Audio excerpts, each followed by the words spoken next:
참 어려운 이 시장 속에 치열하게 살아남아서 평일에 점심 먹으러 가자 참치요. 네, 여러분들 반갑습니다. 자, 오늘 셀트리온 관련해 갖고 지금 현재 흐름이랑 이제 오늘 이제 새벽 2시에 어떤 일들이 벌어지죠? 자, 트럼프 2기 행정부가 출범이 됩니다. 자, 출범이 되면서 지금 과연 이제 다음 그 행정부의 이 지금 제약 바이오 정책들은 과연 셀트리온이 사업에 하는 데 있어 갖고 이상이 없는지 그 부분을 좀 짚어 볼 것이고요. 그리고 이번에 JP 모건 헬스케어 관련해 갖고 좀 거기에 대한 내용을 좀 요약을 해 드리겠습니다. 물론 뭐 다른 영상을 통해서 많이 보셨겠지만 또 제가 또 다른 맥락에서 좀 말씀을 좀 드리도록 할 테니까 자, 오늘 영상 끝까지 봐주시고요. 자, 그리고 이제 여러분들 좋아요, 구독, 뭐 알림 설정 요거는 저한테서 큰 도움이 되니까 자, 좋아요 정도는 꼭 여러분들 하나씩 꼭 눌러주시길 바라겠습니다. 자, 시작해 볼게요. 자, 먼저 이제 트럼프 행정부 관련해 갖고 좀 내용을 좀 짚어 볼게요. 자, 요건데 지금 트럼프 그 행정부가 출범하게 되면 일단은 이제 누가 그러니까 이번 이 아젠다 47에서 언급된 헬스케어 정책 요거를 이제 우리가 좀 보게 되면 일단 보건복지부 장관이 로버트 케네디 주니어죠. 사회보장 제도와 더불어 갖고 메디케어를 예산 삭감이나 은퇴 연령 변경 없이 보호하고 지킬 거죠. 이건 뭐 무난하게 이제 기존의 어떤 정책을 고수를 하겠다라는 거기 때문에 여기에 대한 뭐 불확실성은 어느 정도 뭐 없다라고 보시면 될 것 같습니다. 그리고 이제 공공부문 헬스케어 정책에 있어 갖고 오히려 더 트럼프 2.0 행정부가 이 민간 중심의 이런 시스템 구축과 시장 경쟁을 통해 의료비 절감을 목표로 하고 있다. 의료비 절감이라는 것은 결국에는 이 바이오시밀러 사업에 있어서는 굉장히 좀 유리하죠. 그러니까 셀트리온한테는 유리하다. 그래서 이제 진펜트라나 뭐 트룩시마 진펜트라 신약이고 램시마나 뭐 트룩시마 같은 이런 바이오시밀러 같은 경우는 오리지널 의약품 대비 20-30% 정도 이 저렴한 가격으로 이 의료비 절감에 기여를 하기 때문에 이 부분은 좀 어떻게 봤을 땐 뭐 수혜를 받을 수 있다라고 보고 있고요. 그리고 이제 이런 이제 규제 완화 정책에 있어서도 규제 완화 및 절차를 간소화하면서 의료 산업 혁신을 촉진을 하겠다. 자, 그리고 그 단기 건강보험 플랜 규제 완화로 소비자 선택권을 확대를 하겠다.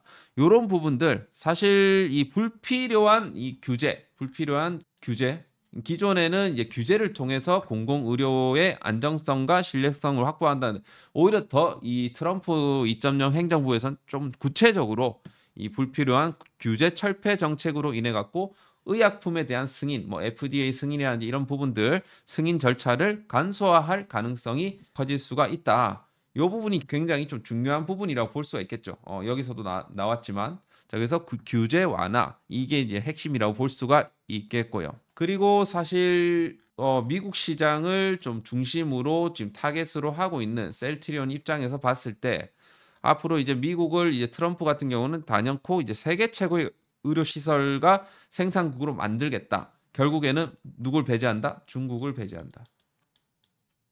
중국을 배제하면서 셀트리온의 이런 미국 시장의 진출과 현지 생산 기회를 확대하는 이런 이제 가능성을 또 우리가 뭐 좀 엿볼 수가 있겠죠. 그죠? 그래서 이 트럼프 정책과 좀 맞물려 갖고 요약을 좀 하자면 결국에는 좀 그 앞으로 이 가격 경쟁력 강화로 인해 갖고 의료비 절감 정책의 셀트리온의 어떤 그 기조는 부합한다라고 어느 정도 볼 수가 있겠고 그리고 뭐 이런 간소화 부분들 그리고 미국의 어떤 현지 파트너십 강화 그리고 미국 현지 생산 시설을 또 검토할 수 있겠죠. 셀트 입장에서는.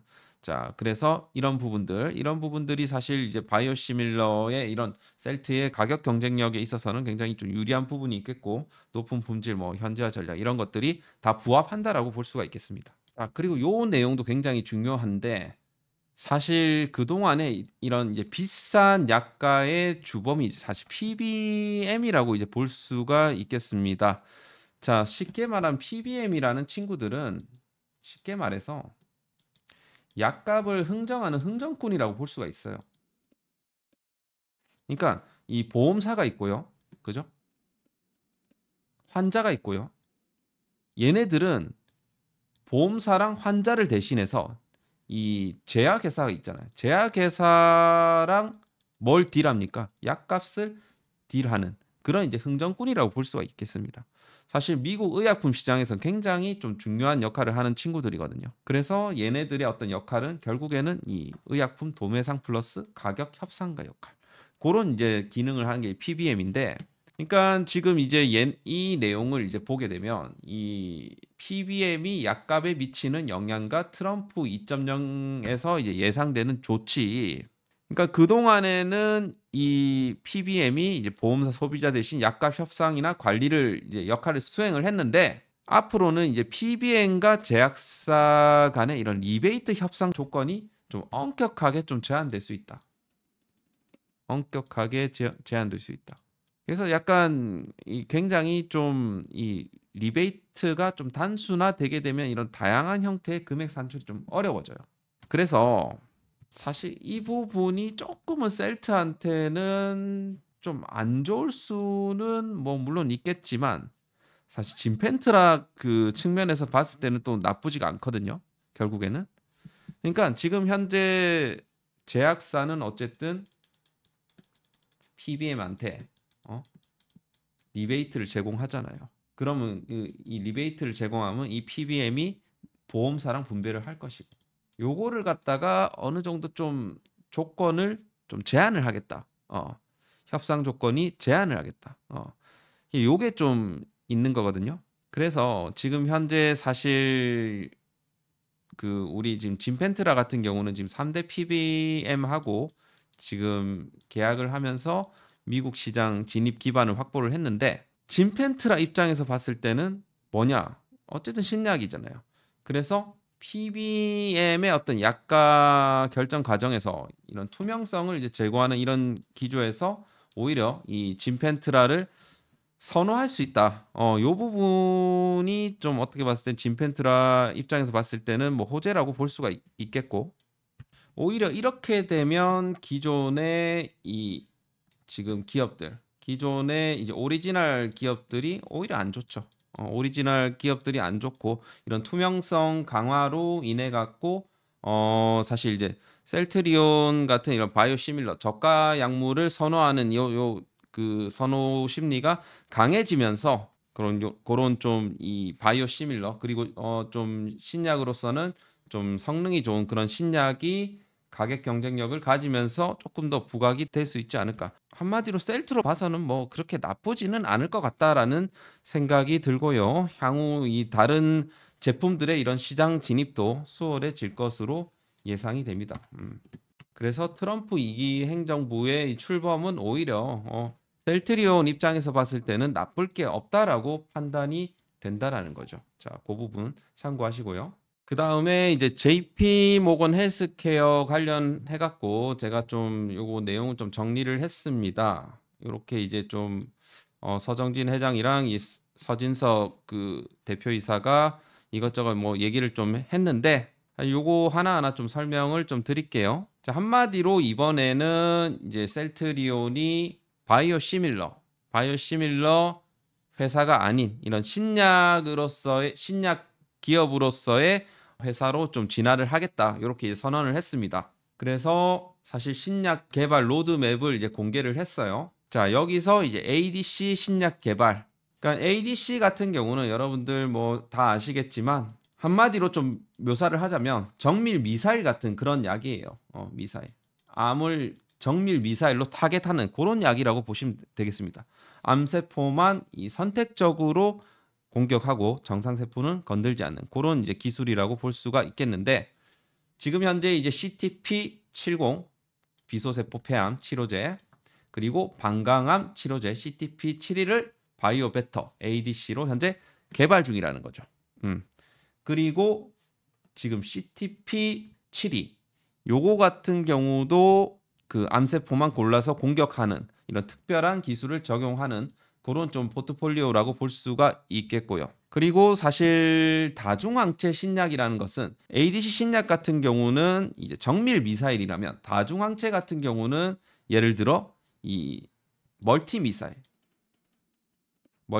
여러 개 미사일을 막 쏠 수 있는 그런 좀 부분으로 좀 해석을 하시면 될 것 같은데, 기존의 이런 항체 치료제보다 굉장히 더 효과적이고 부작용은 작습니다.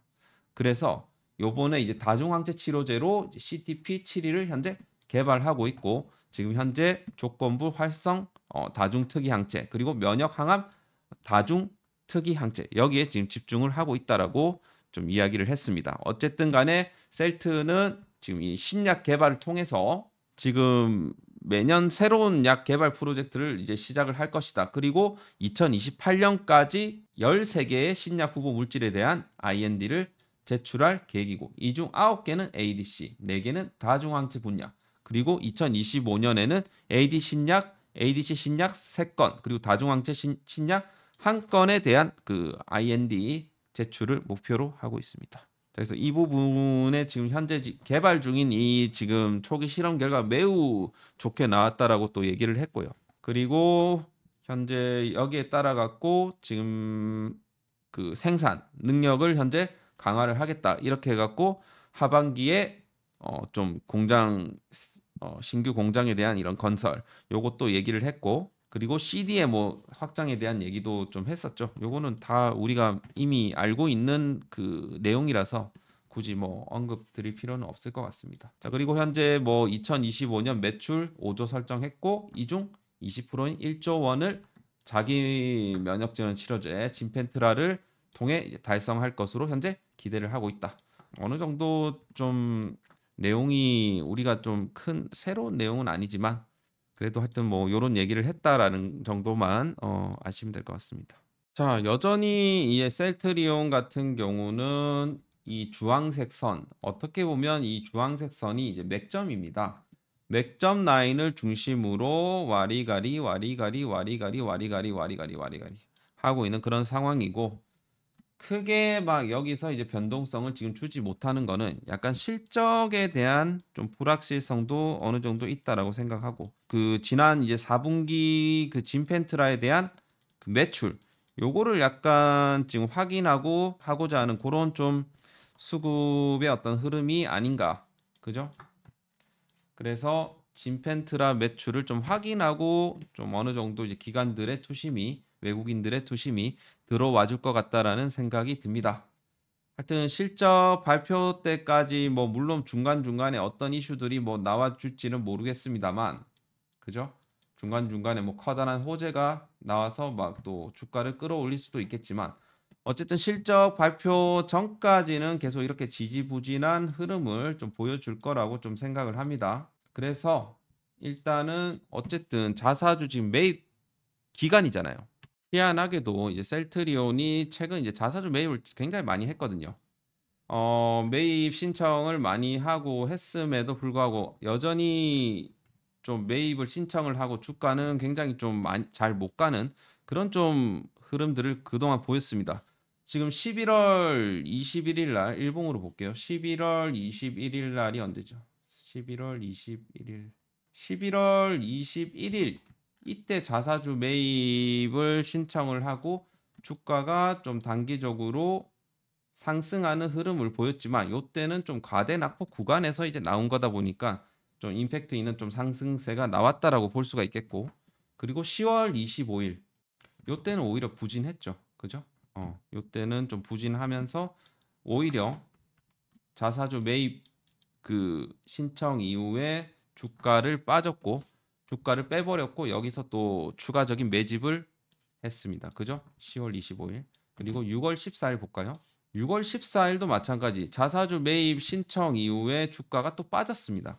요때도 주가가 빠졌고, 하지만 요때는 한번 올랐고, 지금도 이때 신청하고 지금 주가가 빠졌고, 그죠? 지금 대다수의 사례가 좀 주가가 오히려 좀 빠지는 흐름을 그동안 보였다. 자, 요때 신청했고 요때는 또 올랐네요. 요때는 좀 올랐고, 근데 이제 항상 이제 올랐던 구간들을 보면 좀 약간 과매도 구간에서 좀 오르는 경향이 없지 않아 있어요. 근데 이제 여기서 신청을 했다 보니까 지금 RSI 지표로 봤을 때는 조금 위에서 신청을 했기 때문에 여기 좀 빠지는 경향을 보였고, 그리고 3월 5일 여기서도 좀 자사주 매입 이후에 좀 상승 효과가 좀 나오긴 했네요.